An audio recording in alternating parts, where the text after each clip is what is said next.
BJP की press conference हो रही है, संबित पात्रा इस प्रेस कॉन्फ्रेंस को संबोधित कर रहे हैं, क्या कुछ कह रहे हैं सुन लेते हैं।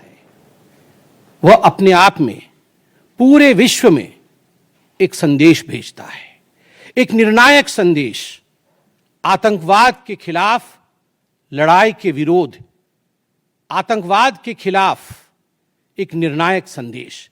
इसलिए आज का ये प्रेस कॉन्फ्रेंस, इसको संबोधित करते हुए मुझे गर्व की अनुभूति हो रही है।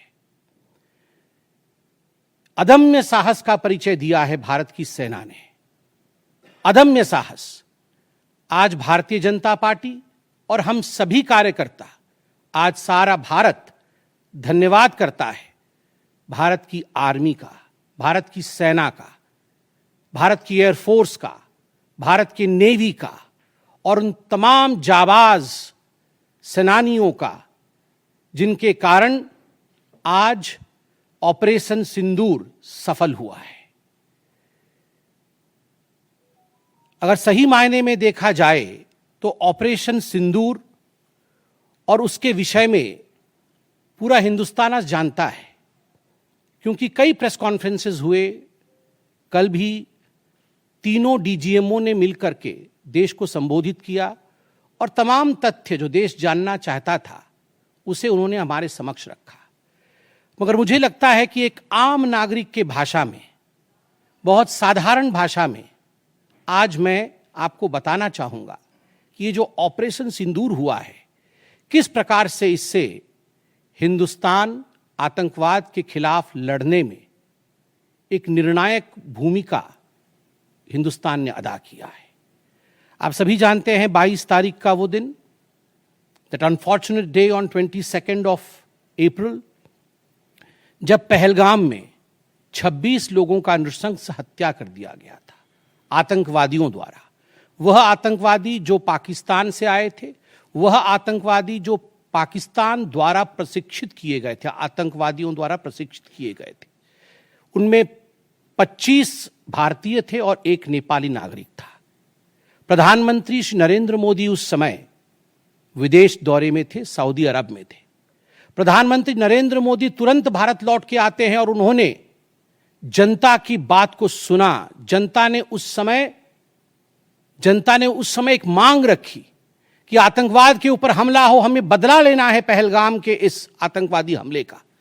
प्रधानमंत्री ने बिहार की भूमि से ऐलान किया और यह वादा किया कि मैं वादा करता हूं कि जो आपकी इच्छा है कि आतंकवाद के खिलाफ हमला होगा, हम पहलगाम के इस आतंकवादी हमले का बदला लेंगे। We will avenge the death of 26 people. प्रधानमंत्री ने कहा यह जो बदला होगा यह आतंकवादियों के कल्पना से बाहर का बदला होगा, और जो बदला हुआ वो आतंकवादियों के कल्पना के बाहर का बदला था। प्रधानमंत्री जी ने कहा कि हम घुस के मारेंगे और मिट्टी में मिलाएंगे आतंकवादी के ठिकानों को, और आतंकवादियों के ठिकानों को प्रधानमंत्री नरेंद्र मोदी जी के निर्णय ने और हमारे सेना के अदम्य साहस ने मिट्टी में मिलाने का काम किया। यह वादा प्रधानमंत्री नरेंद्र मोदी जी का था। 22 तारीख से 7 मई तक लगभग ये 14 दिन आप सभी ने देखा, पूरे भारतवर्ष में एक प्रकार से एक माहौल टेंशन का था, प्रेशर का था कि तुरंत निर्णय किया जाए, तुरंत एक्शन में आया जाए। बहुत सूझबूझ के साथ, सोच समझ करके, स्ट्रैटेजी के साथ। पाकिस्तान भी जानता था कि हमला होगा, एयर स्ट्राइक पहले हो चुका था, किस प्रकार सर्जिकल स्ट्राइक पहले हो चुकी थी। पाकिस्तान पूरी तरह जानता था कि इस बार भी छोड़ा नहीं जाएगा, मगर उसके बावजूद पाकिस्तान इतना दिमाग लगाने के पश्चात वह डेट नहीं जान पाया जिस दिन यह हमला होना था। 22 तारीख से 7 तारीख के बीच में कुछ नॉन मिलिट्री एक्शंस जिन्होंने पाकिस्तान को कमजोर किया, वह प्रधानमंत्री नरेंद्र मोदी जी ने और भारत की सरकार ने लिया। ये जो ऑपरेशन सिंदूर है, इसका एक मिलिट्री पोर्शन है तो एक नॉन मिलिट्री पोर्शन भी है। और नॉन मिलिट्री पोर्शन में सबसे बड़ी बात इंडस वाटर ट्रीटी, जो सिंधु नदी समझौता 1960 का था, उसे स्थगित किया गया, अबेयंस में रखा गया। आप सभी जानते हैं लगभग 90% पाकिस्तान जो है इसी पानी पर निर्भर करता है। लगभग 80% उनका जो कृषि है इस पानी पर निर्भर करता है। इस पानी को यदि रोक दिया जाए तो पाकिस्तान की 1/4 जीडीपी गिर जाती है। इस पाकिस्तान को अगर इस पानी से वंचित रखा जाए तो पाकिस्तान के हालात वैसे होंगे कि उनकी जीडीपी लुढ़केगी, कृषि लुढ़केगा। केवल कृषि और जीडीपी नहीं, उनके पावर कट्स होंगे और इस प्रकार का माहौल पाकिस्तान में पैदा होगा।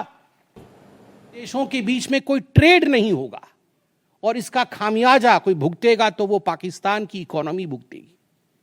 इसके साथ ही जिन लोगों के पास पाकिस्तान का वीजा था और वो हिंदुस्तान में, पाकिस्तान के नागरिक जो हिंदुस्तान के वीजा के साथ भारतवर्ष में रह रहे थे, उन सब को बाहर निकाला गया।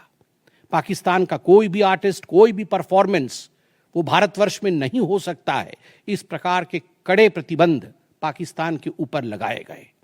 Pakistan was isolated.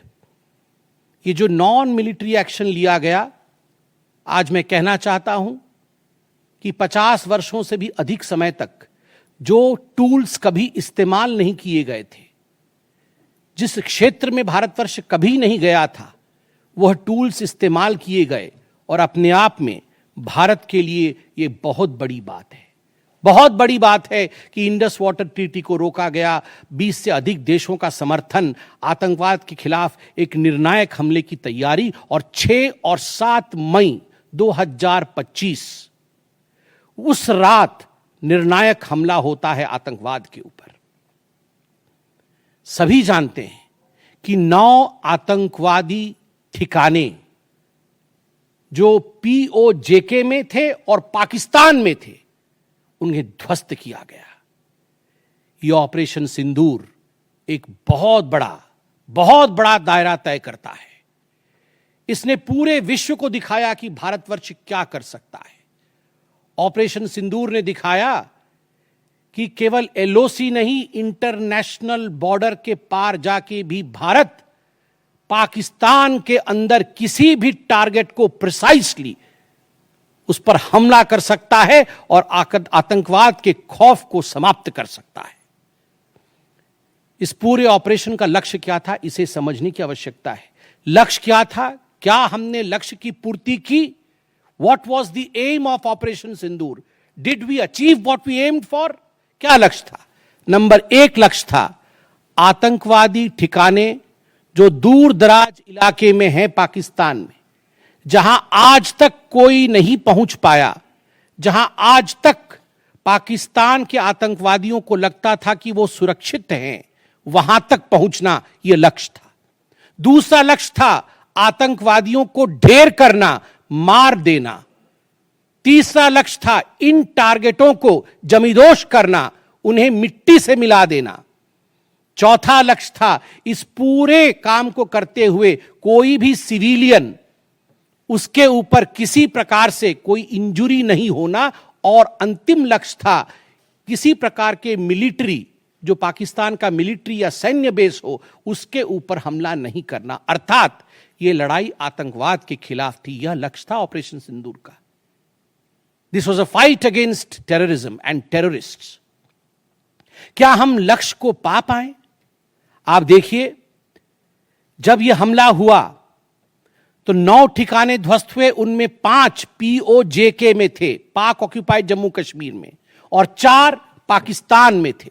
सबसे बड़ी बात है, पहली बार पंजाब प्रोविंस, जो कि पाकिस्तान का एक बहुत स्ट्रेटेजिक लोकेशन है, पंजाब प्रोविंस उनका हृदय है पाकिस्तान का, उसके अंदर भारतवर्ष घुस करके आतंकवादियों का सफाया करता है। यह अपने आप में छोटी बात नहीं है। This is a big achievement as far as Operation Sindoor is concerned.